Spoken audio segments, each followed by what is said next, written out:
During this video, we are going to show you how to send a patient through to the PCSE portal within Optisoft Enterprise. The idea of having a link between Optisoft Enterprise and the PCSE portal is to automatically send the patient information through to the portal so that you don't have to manually enter it in yourself. Main patient details, address, date of birth are all part of the automatic population of the form. The latest visit date, the prescription on some forms is also included. And also take note of the lifestyle codes on the right hand side of the patient record.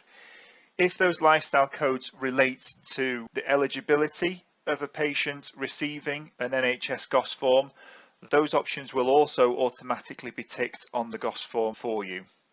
Extra information such as the GP and the surgery where necessary, again, will also be automatically populated. So with our patient on screen, we can click on the link in the ribbon. This will display the online GOS pop-up. A few details to note here to make sure we have the correct patient, the correct last seen date, and the correct prescription selected. If all those details are correct, we can then choose our GOS form by clicking on the correct icon. For this example, we'll use the GOS one. This will then open our web browser and load up the PCSE online sign-in screen, where we can use our username and password to sign into the portal and start off our GOS one claim. In order to complete the claim, we need to work through the 5 steps of the GOS one claim. If we scroll down the page, you can see that the patient information has been automatically populated for you. The patient name, their address, and their extra details are all filled in. The last site test date from the database has also come through, as mentioned. If we're happy with that information, we can then click on Save and Next. Step 2 is the patient's eligibility. And as we can see, the patient within Optisoft was over 60, so the correct option has been automatically ticked.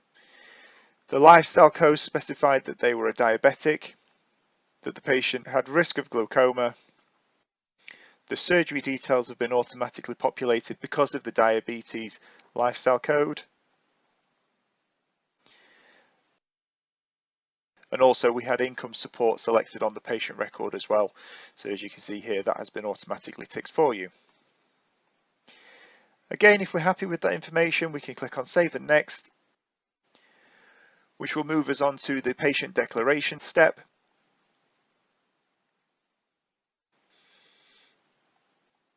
And it's at this step where we can enter the first signature of the claim.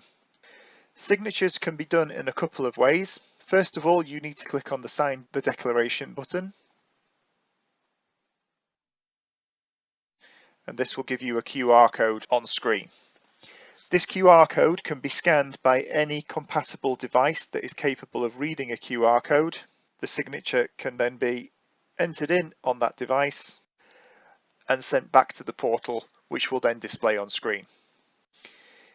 In addition, if you click on the QR code, the signature can be made at the bottom of the declaration using the mouse, or if you are using a tablet device, your USB pen. When the signature has been made, again, you can click on Save and Next, which moves us on to step 4. This is the performer's declaration, where you can continue to fill out all the necessary information before getting to our second signature on the claim, which is the performer's signature. Again, the QR code can be scanned using any compatible device or signed on screen. When the second signature has been made, you can then either save the form for later or save awaiting the contractor signatory,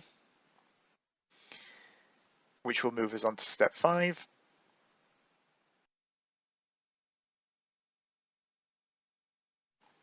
And our third signature can be made in exactly the same way as the previous two.